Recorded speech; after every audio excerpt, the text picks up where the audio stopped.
So we made it, guys. We are on 100 subscribers. That is so awesome. Thank you all for the great support. That is so cool.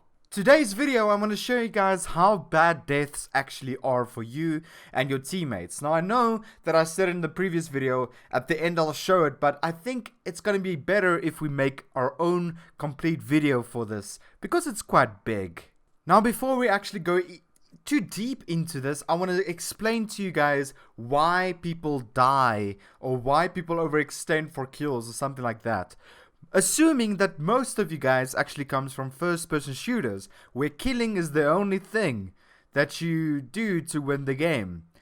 In Heroes of the Storm, that is not the case. You can get experience from doing different things in order to, I don't know, get back to wherever the enemies are. For instance, if they're level 14, you level 12. To get back on the same level of experience, you necessarily don't have to win team fights. There's other things you can do, like getting big or small camps, you know, siege minions or bruiser camps. You can get boss. You can, I won't suggest getting boss unless you know 100% where the enemies are, but there's other alternative ways to get back in experience range. I will make an experience video for you guys in the near future, but for now, do not die, okay? Let's just put it that way.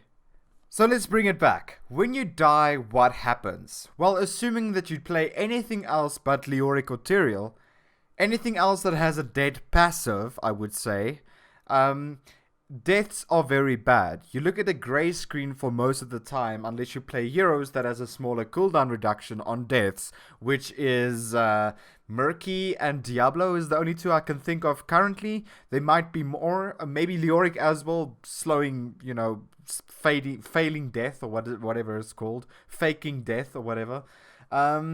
Those heroes does not account for this. The heroes that do account is everyone else except those few that I just mentioned that doesn't have smaller deaths. So when you die at, like, let's say for instance about level 10, you're dead for about 20 to 30 seconds. Now that doesn't sound like much, okay? But when you look at the end stats, you mostly have around about 6 deaths. It's, you know, in that margin area, especially if you lost the game. It's around about there. It's between like 4 and 9, maybe 8, maybe 4 to 8 deaths.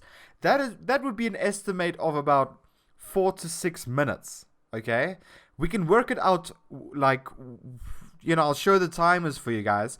I don't know exactly what your death would be, because, you know, we have to figure it out which level you were and how many times you died on certain levels and how long those levels, how long the spawn timers are for those certain levels. But for instance, if you play a 20-minute game, you spend about 4 minutes of being dead if you have 8 deaths.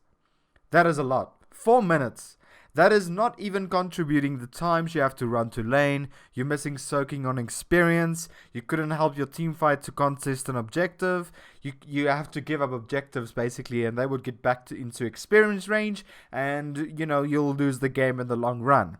That is why deaths are super bad for you. Now, everything that I just told you contributes to the enemies. If you play overextensive and you killed someone, even though, you know, you maybe play Murky, you trade off 1 for 1, which is really good, because you'll be dead for like 3 seconds, you'll be dead for like 60 seconds.